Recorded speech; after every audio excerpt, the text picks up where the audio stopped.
Après avoir servi dans l'armée, Abe est rentré chez lui amputé. Son fils âgé de 8 ans désirait ardemment voir son père marcher à nouveau.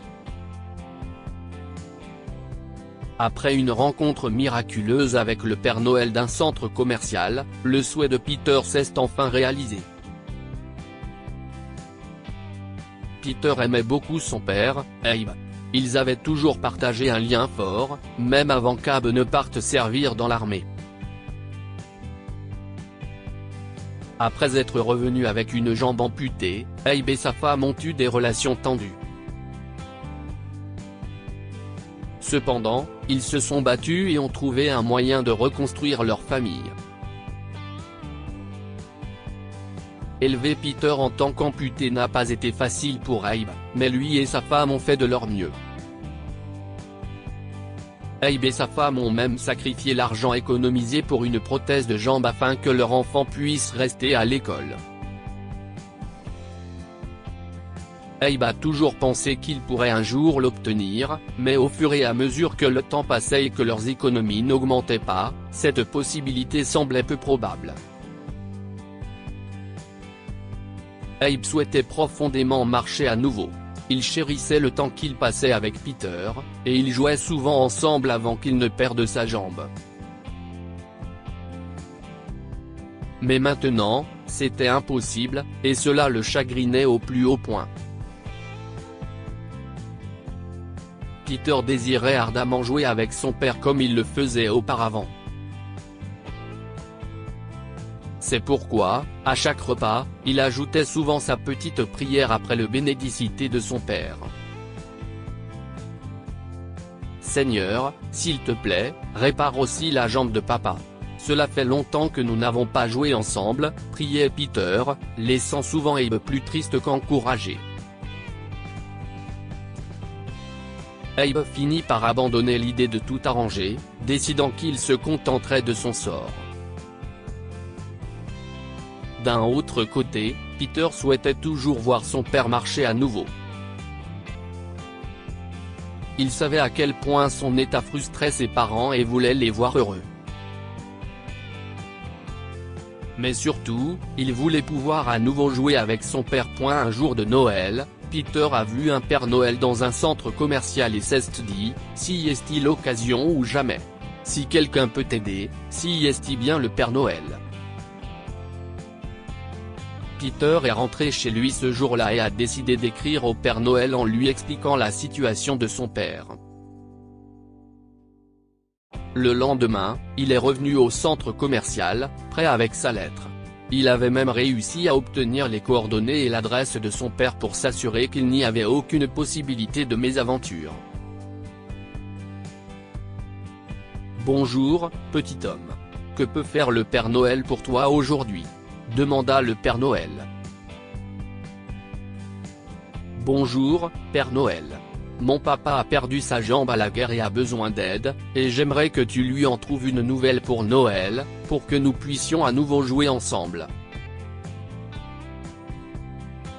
J'ai tout écrit dans cette lettre, pour que tu saches exactement où l'envoyer, expliqua Peter en glissant soigneusement la lettre dans la poche du Père Noël. Oh, waouh! Si est-il toute une histoire, petit homme, répondit le Père Noël. Peter est reparti plein d'espoir et confiant dans le fait que la situation de son père allait bientôt changer. Pendant ce temps, le Père Noël, dont le vrai nom était Gabriel, a instantanément oublié cette rencontre. Le lendemain, alors que Tania, la femme de Gabriel, faisait sa lessive, elle est tombée sur la lettre de Peter.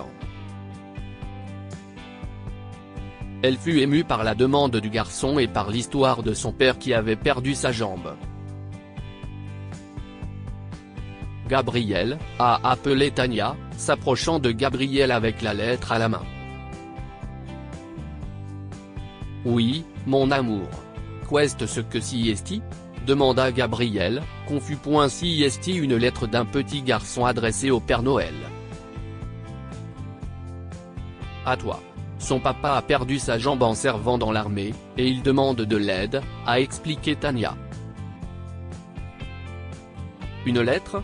Laisse-moi la lire, a dit Gabriel en prenant la lettre et en la lisant.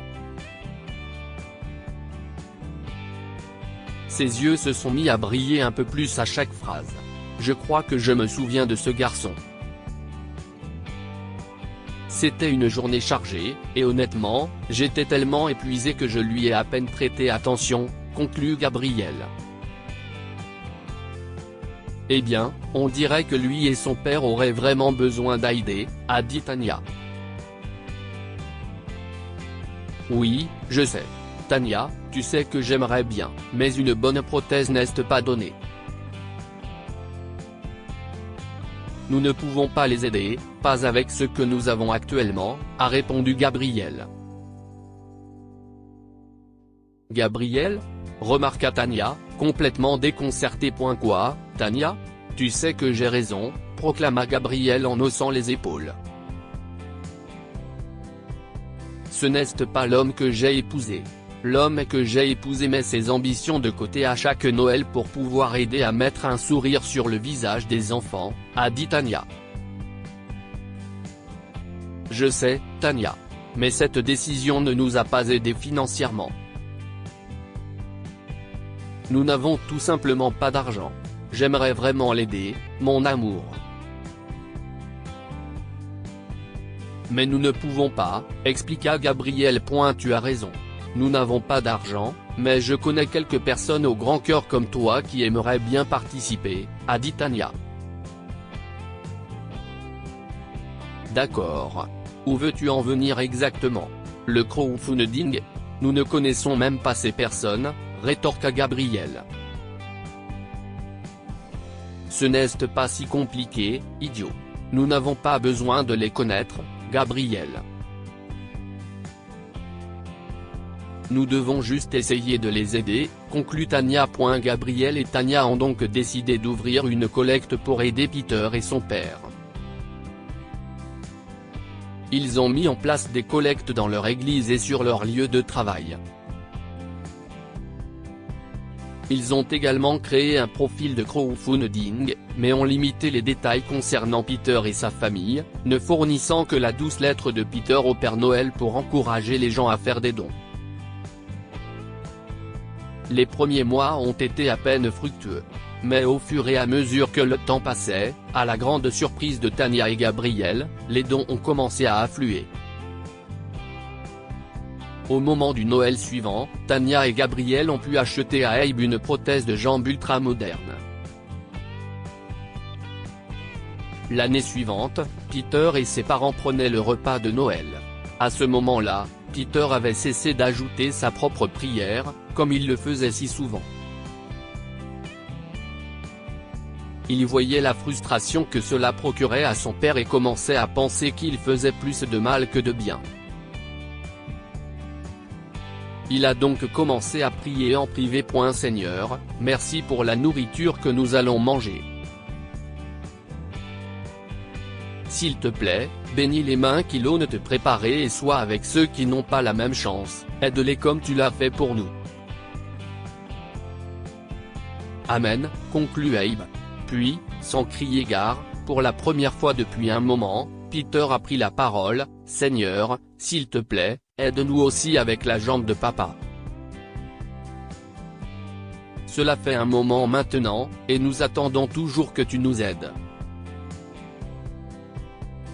Amen, ajouta Peter. Abe et sa femme regardaient Peter, perplexes. À ce moment-là, on a sonné à la porte.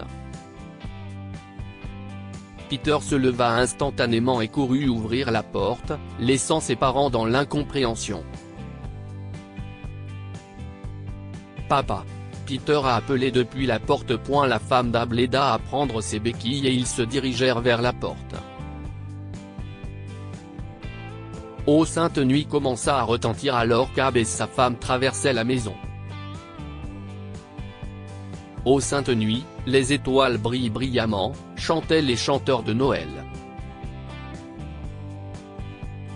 Plus ils se rapprochaient de la porte, plus ils chantaient fort, leur impatience grandissant à chaque seconde qui passait. La scène qui les attendait les laissa tous deux complètement abasourdis. En regardant vers la porte, ils ont vu Peter avec un énorme sourire qui tenait la porte ouverte pour Gabriel et Tanya, qui avaient une prothèse de jambe flambant neuve et à la pointe de la technologie. Derrière eux, une foule de personnes au sourire tout aussi chaleureux que Peter, qui chantait en parfaite synchronisation. Abe n'arrivait pas à comprendre ce qu'il voyait. Qui sont tous ces gens? Que se passe-t-il? Pierre était-il impliqué dans tout cela? Pensait Abe alors que des larmes commençaient à couler sur ses joues. Bonjour, Abe. Je travaille comme Père Noël dans un centre commercial pendant les vacances, et l'année dernière, votre petit, Peter, est venu me voir avec une demande, expliquant votre situation. Je n'avais aucune idée de la façon dont nous pourrions vous aider, mais ma femme, Tanya, a réussi à rassembler toutes ces bonnes personnes pour qu'elles se mettent ensemble et vous offrent une nouvelle jambe. Joyeux Noël, conclut Gabriel. Abe. Sa femme ne savait plus où donner de la tête.